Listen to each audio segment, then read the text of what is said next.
What is up, everybody? Welcome back to another episode of Studio Insights with us, Belvista Studios. I think we're pretty special humans, and I think you guys do actually as well, which points me to thank you so much for the love and messages that you send around the value that these videos are bringing. We appreciate it.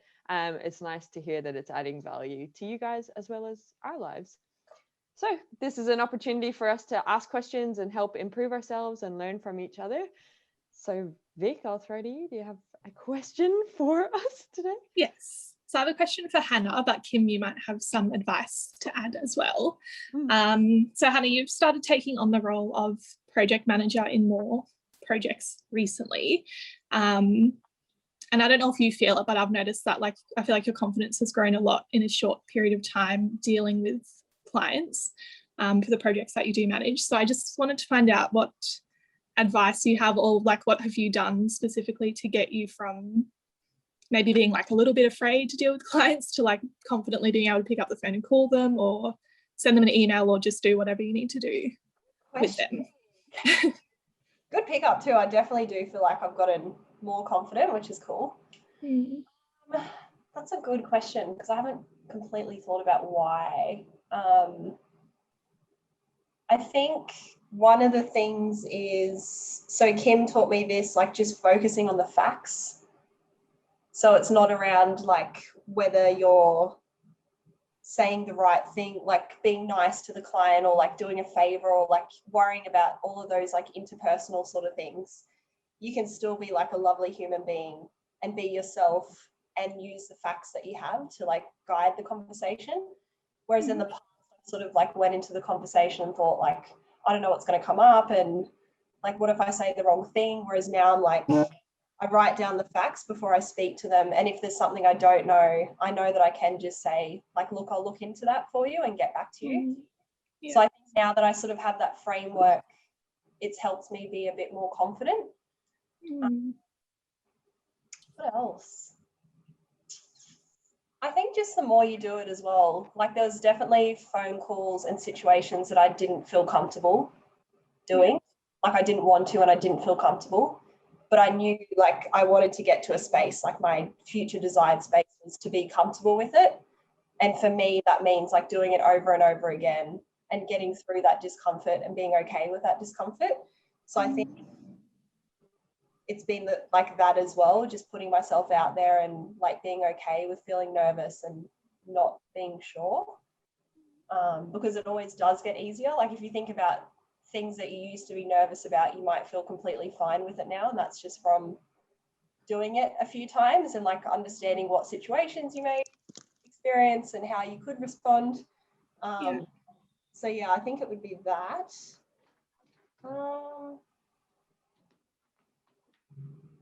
I think our templates are really good. For people who haven't done it before, we have templates that have facts there for us to see, and we're really clear on what we've said in the, Kim's left. Girl.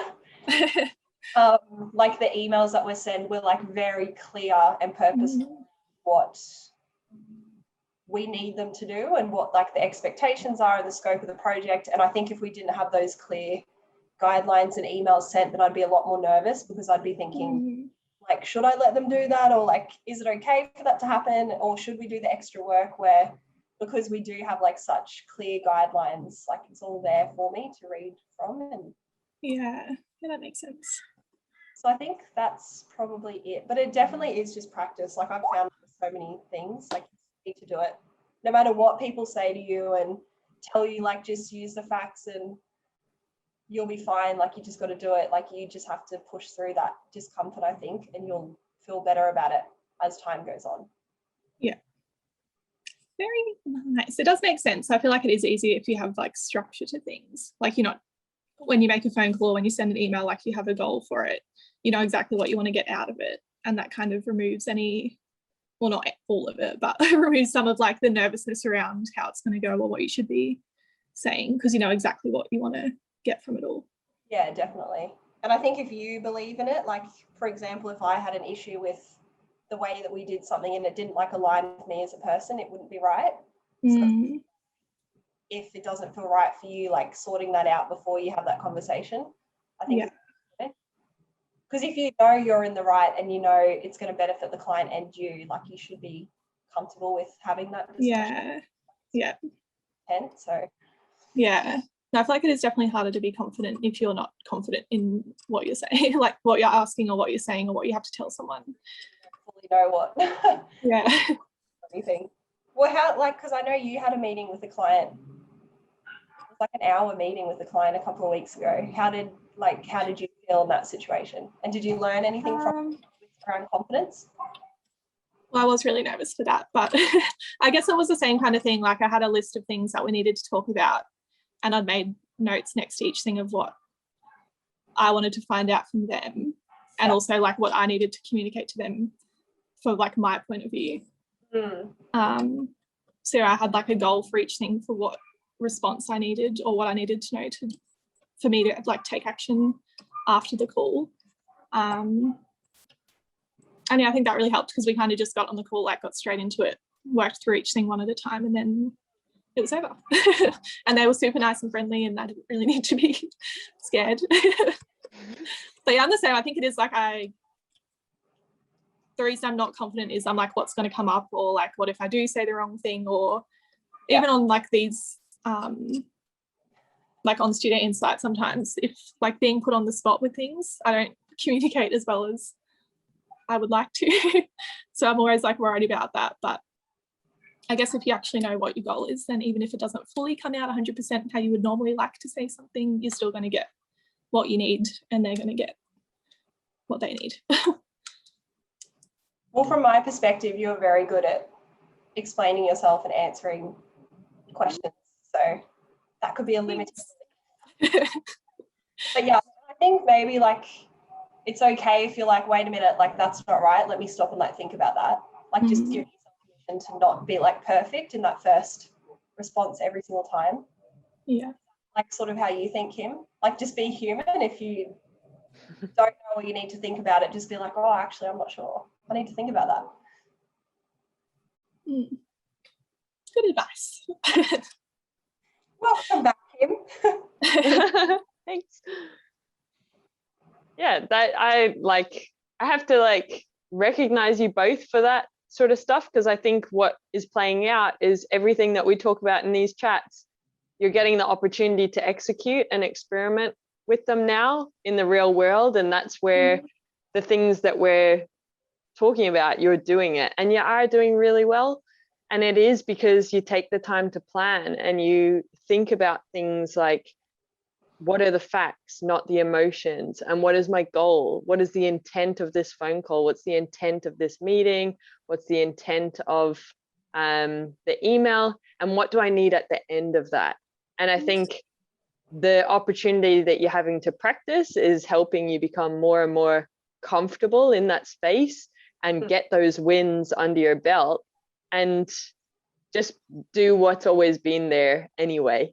But just you've been a little bit scared to do it. So you're doing really well, and I'm very proud of how you're handling those situations, because some of them haven't been just cruisy.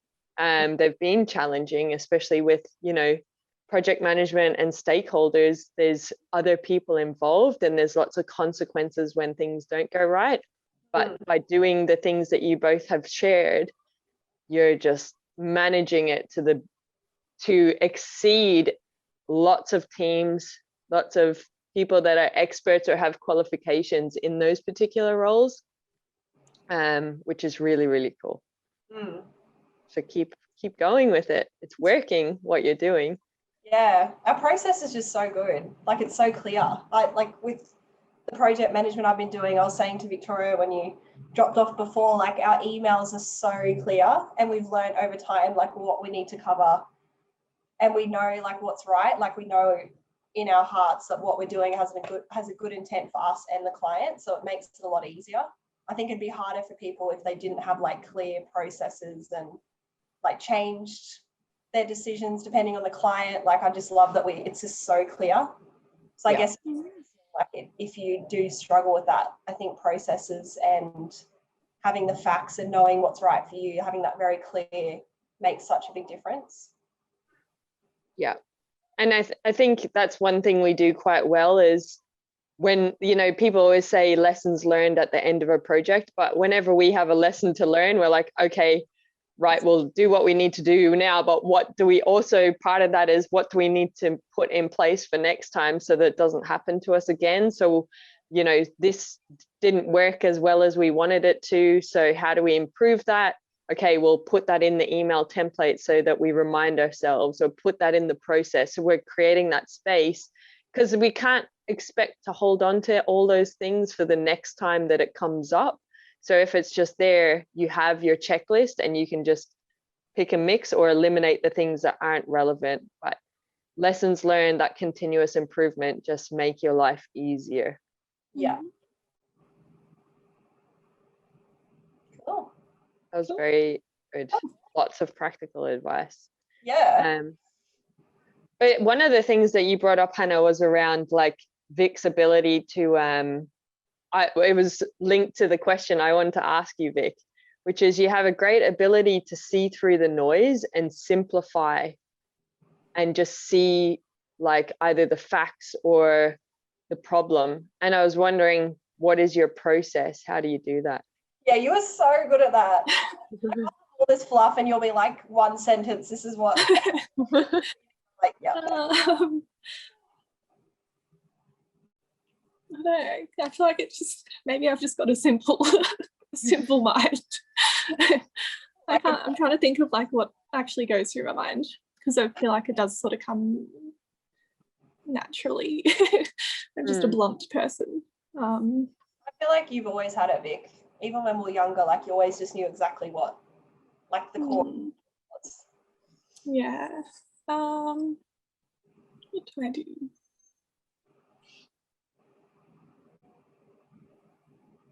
Well, I don't know, I guess it like kind of comes back to what we were talking about before, like having an intent for things, but looking for that intent in what other people give to you and like what you're giving back to them. Like if someone, say a client sends an email and they want, I don't know, to extend a deadline or something like that, like they might have a list of reasons why, and they might tell you what they can and like bits they can and can't get done, but it's just like the intent of that is saying like, we can't meet this. And then so for us to go back to them, it's like, I don't know how to explain it actually. I know what you're saying. It's like, I don't really know. I need more time to think about it. like you can look through all the fluff of the email and just see like exactly what they're asking for and just respond to that part rather than getting caught up in all. Is that what you mean? Yeah, because I guess it is like that doesn't really matter. What matters is like what happens next. Or like what we need to happen next. That's interesting, because I'm just thinking about storyboards. So like what we do there is identify the need to know, nice to know. So you're looking at these elements of communication, whether it's through a conversation, an email or whatever, and you're going, what's need to know here, what's nice to know. And when we go back to like you do apply instructional design to it, but it's like, need to know, nice to know, and what's the change in behavior when we think about storyboards. And you're in this instance where you're saying next steps, that's like moving the project along or giving someone what they need or making a decision. So that's really cool. What about, so you described it as blunt, or sorry, yourself as blunt. I think that can be a really useful mindset to unpack. What are the benefits in your life to being blunt? Well, I think it is like that nice to know versus need to know stuff. Like you don't need to, if there's something you want to get across to someone else, you don't always need, like sometimes context helps, but in that case, I think context would be like need to know.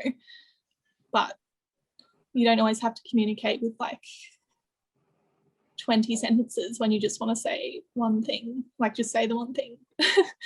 And if they need more information, like they'll ask for it. But I think generally if I'm like choosing to be blunt, it's because like whatever point I'm trying to make can be communicated in that short, blunt whatever it is. But yeah, I guess there is like a time and place for it as well.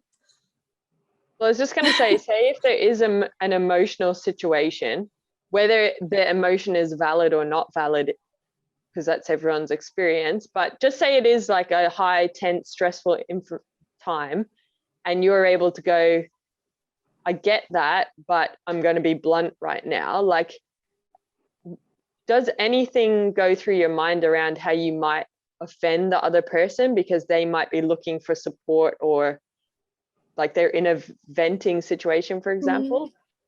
Well, I don't know, because I guess to me, like, just because you're being blunt doesn't necessarily mean like there's no emotional like niceness about it. Like, I think you can still keep things short, but acknowledge what the other person might be feeling. But it's just, I'm not going to write a paragraph or speak for them to 10 minutes about it first. It'll just be like a short, I don't know what, like, I'm trying to think of what a phrase would be, but because I can't think of a specific situation. I think there are ways of like shortening it down.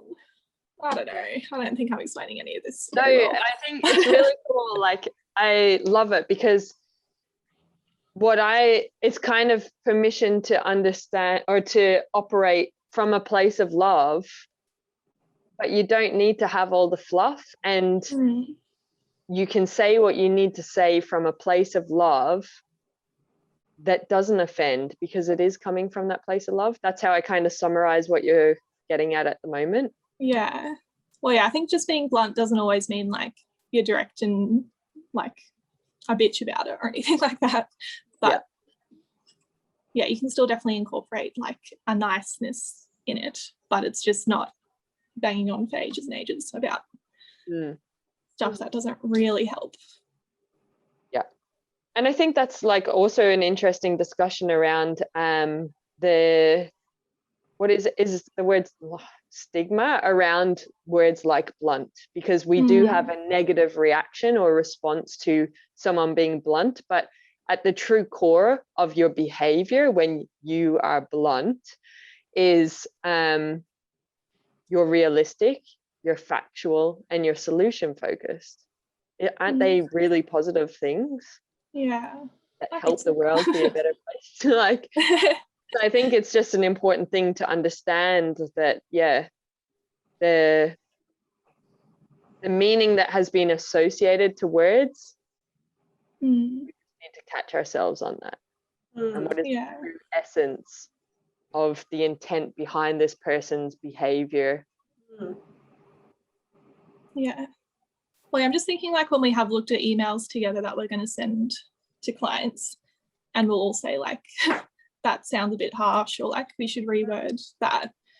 I don't think, well, you guys can tell me if it's you've felt differently, but I don't think when like I've cut things out specifically or said like maybe we should say it like this, that it's just been like get rid of anything nice and just tell it like it is. Like you can have it both ways, I think. I agree. Agreed. Yeah.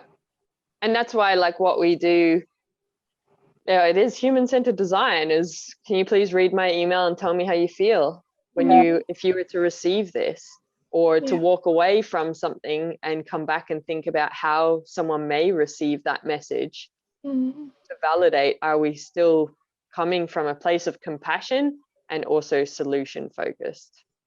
Yeah. That bluntness has a nice balance to where we need to be. Thank you. That's cool. Hannah, question. Yes. So it could be for like either of you, just like what your opinion would be. I think I have an opinion, but I just don't know how it's going to play out. So if you're working on a client project and something isn't in scope, so say, for example, proofreading the content isn't in scope for what we're doing with the project. Yeah. But as the person working on the project, you're noticing like it's about to be handed over to be released to the world, and there's like a lot of errors, like you're noticing errors. Do you think it's our role to let them know that there are errors? Or because we haven't been like hired to do that and it's not in scope, do we just leave it? I'd just love to know what both of you think about that. And what, because there's obviously going to be like, there could be consequences or. You go, Vic. Well, I think, like, I don't think we should be actioning anything because it's not within scope. I think we could potentially communicate to them at the end. I'm just trying to think how you would actually say it to them though, because some people might not be aware of or might not have the same like level of writing skills perhaps. So like I wouldn't want to offend them. Standards, like, because we are very strict on our writing. Yeah. Oh, that's yeah. Because like I guess it could be communicated in a way like we could, if you want like it proofread, that would be an additional thing afterwards. I don't know, but at the same time, like if they've given us the content like that, it is kind of their responsibility. And like if proofreading was specifically not included in the scope, then I guess that's like a risk that they've accepted. And it's on them to check it before they give it to us. And then also on them, I guess, when it hands over for them to realise that there's mistakes and come back to us and say like, we've made a lot of errors, what would it cost to fix them up, kind of thing. I don't know. I think I'll leave it. It's on the client.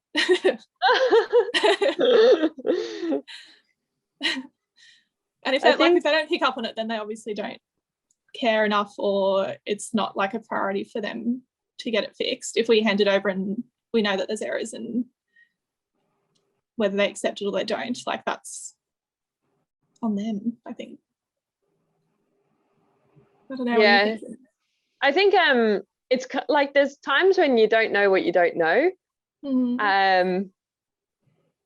And there's things that I'd be doing as a human being that I'm like, fuck, if that pisses people off, I'd like to know, like, because then maybe I can adjust, or maybe I can, or if I could buy, like, if I'm going down to buy Ben and Jerry's and it's like $15 at this shop and it's 8 at the other, like, yeah, let me know and I'll make the decision if I want to drive a little bit further, you know, if you've got that little bit of information to make my life potentially easier.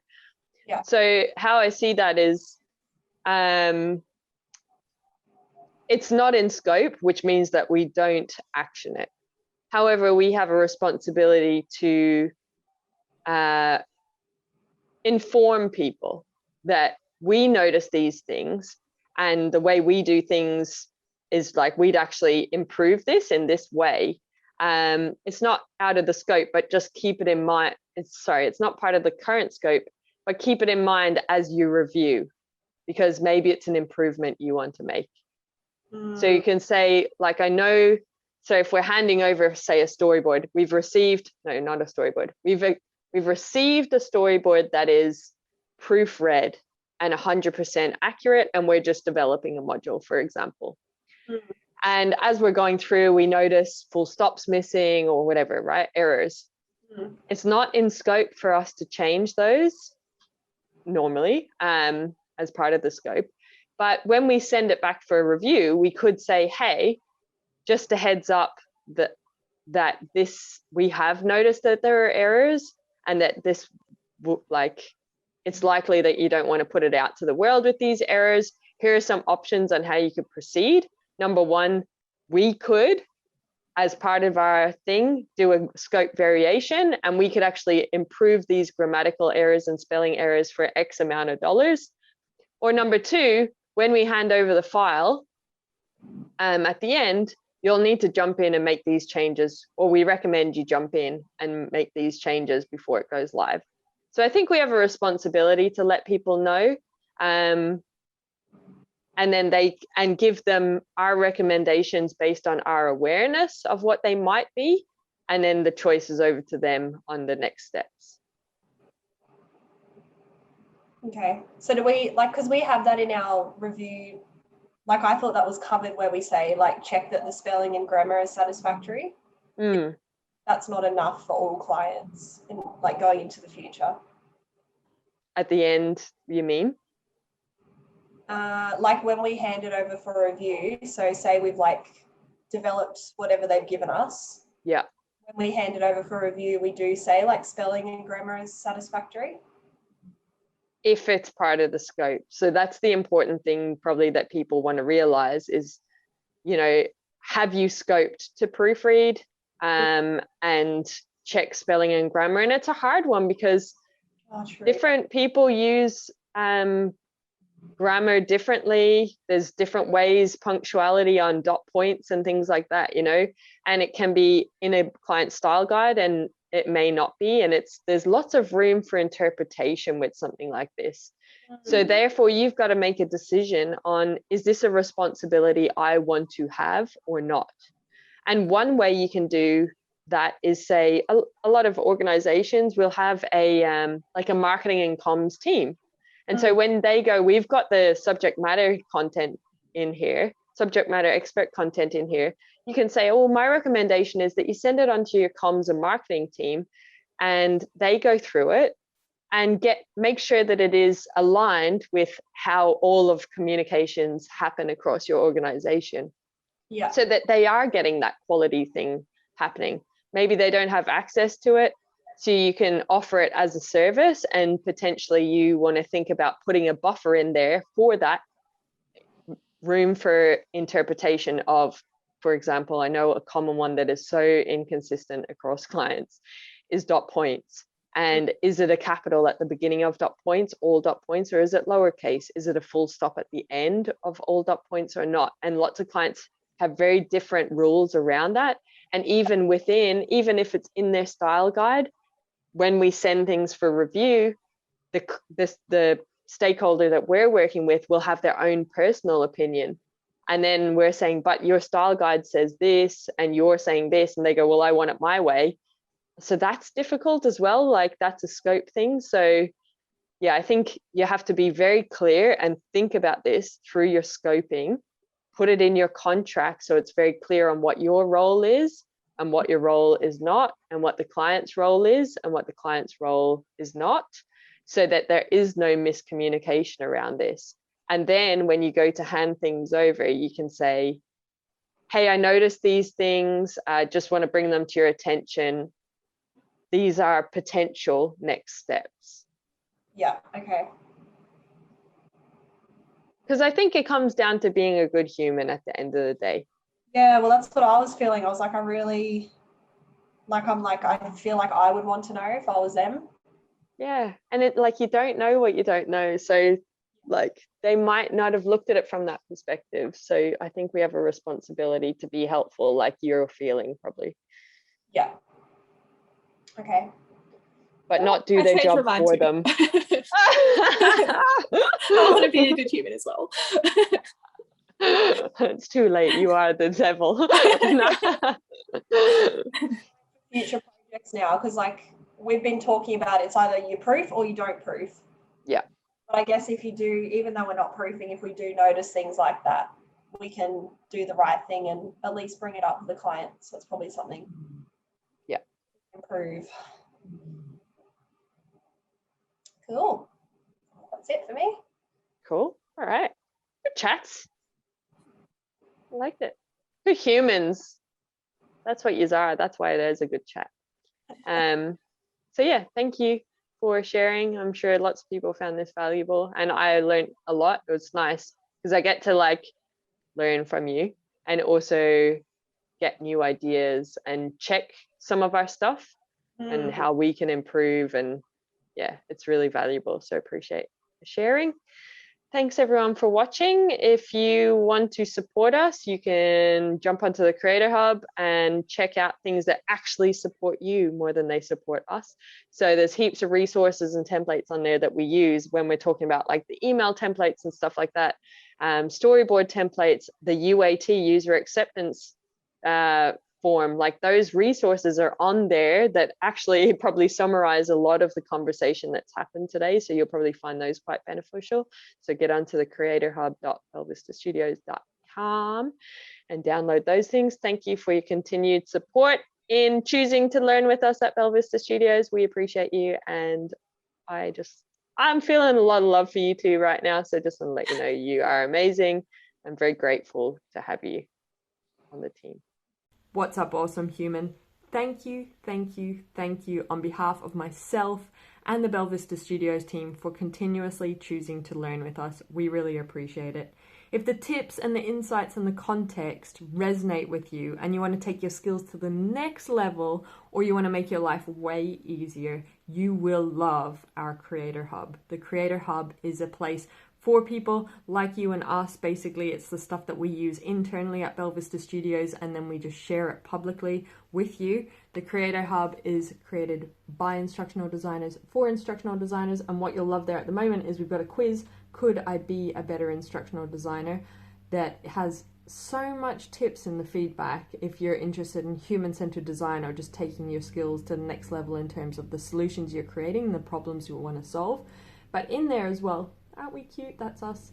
But we've got the coaching courses, freebies, give us gratitude, and also we've got some templates. And basically they're always around the lens of learning experience design, instructional design, and e-learning. So a human-centered design focus is very much what we're about at Belvista Studios. So putting your learners at the heart of a solution and creating something for their needs. So there's the human-centered design stuff, and then we've also got the business stuff. So this is the stuff they don't teach you about when you want to become a freelancer or a consultant in the instructional design world. So go check it out. The link is in the description. You can check out everything that is available for you. Thank you for choosing to learn with us. Continuously invest in your skills. You will be rewarded as an instructional designer. Share this stuff, share it with other people, because when we are better instructional designers, we create better solutions that create better humans, that create a better world. So we have a very important role, and I'm excited to be on this journey with you. Have an awesome day.